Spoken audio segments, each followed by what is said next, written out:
Let's bring in Republican Congresswoman Diane Black of Tennessee. She wrote the legislation to strip Planned Parenthood of its funding. Congresswoman, thank you so much for being with us. I understand you were not impressed by Cecile Richards' testimony yesterday. You know where you stand on the issue. Do you feel, though, like you're any closer today than you were yesterday to getting Planned Parenthood defunded? I think what happened yesterday was, once again, we saw the face of Planned Parenthood. As you all know, in my bill, what I have said is that we would defund Planned Parenthood until the investigations were done within the next year. And we do see on those films that clearly there are questions about the activities that are happening behind those closed doors that are illegal activities. And what I said to Ms. Richards yesterday is, if you claim that what you're doing for women's health care services are your main mission, which is what she said in her testimony, and only 3% of your services are provided for abortion services, why not just suspend your abortion services so you can provide what you claim to be your main mission, and that is taking care of women's health, which, by the way, is what I say is the main mission of what our taxpayer dollars should be doing.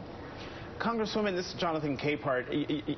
Your bill, Defund Planned Parenthood Act, why wouldn't anyone think that this would be blocking access to care? You know, on my Twitter feed, I hear from people, a lot of people recently, and including this morning, after we talked about it in the beginning of the show, where she said her precancerous cervical cells were found in her 30s, and she's grateful to Planned Parenthood for catching that for her. What do you say to women like that? Well, I say to women like that, there are lots and lots of other alternatives beside Planned Parenthood. As a matter of fact, for every one Planned Parenthood facility, there are 20 federally qualified health centers. I'm a nurse. I know this.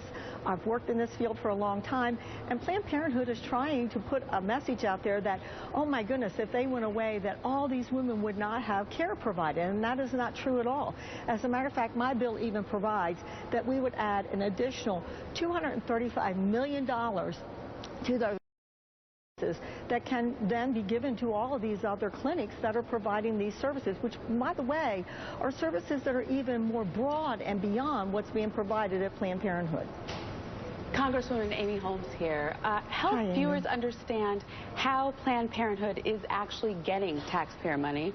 Cecile Richards says that it is from the patients that come to Planned Parenthood who have Medicaid, and that they're merely reimbursing them, that the federal government is not actually writing a check for $500 million a year. Well, this is a little more complicated situation than what we're going to be able to discuss over this short period of time.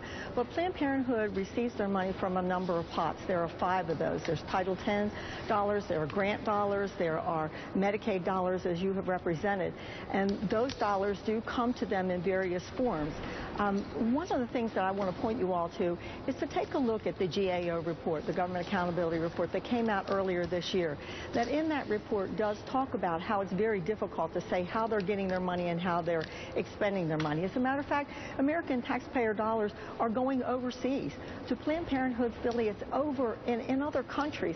Is that really helping the women in this country? If we want to help the women in this country, let's make sure that the money that is being provided by taxpayer dollars are going to the source that really are helping the women. And that's what I want to do. Look, if they really believe that's their #1 mission, suspend your abortion services until we can verify that what's happening there is not illegal activity, which is very suspicious on these films. Congresswoman, we played an extensive clip earlier in the program from the hearing yesterday, and I'd like to ask you about one extended period of questioning that went on between a couple of your colleagues and Cecile Richards about her salary. You sit in the Ways and Means Committee. Can you recall ever grilling a guy about his salary, the way she was grilled about her salary, how much she made? As a matter of fact, we have had people before our Ways and Means Committee where we have asked them about their salary. And that has happened in the past. So this is not something that is totally unusual. I wouldn't say that it happens every week here, but that is part of what we do as a Congress. Our responsibility is investigation. And that's our role and our responsibility to do that, especially when taxpayer dollars are being used to fund something. We have to make sure that we are doing what we need to do for hardworking taxpayers to be assured that their money is spent in the most appropriate appropriate way. Congresswoman, at the heart of all this, in the middle of this debate, what you want to do is take that money away, the federal money away from Planned Parenthood. You'll have to round up the votes to do that, obviously. Do you think you have a shot with this bill? Well, we will try any method that we can at this point in time. Of course, my bill passed on the House floor. It has not still been taken up as a single standalone bill in the Senate. Right. I can't ever say what the Senate is going to do, but we still have other methods that we can do to get this to the desk of the president so that we can show the president that we are serious about it in Congress, and what is he going to do to hold Planned Parenthood accountable for their activities, their potentially illegal activities. Let's blow the whistle.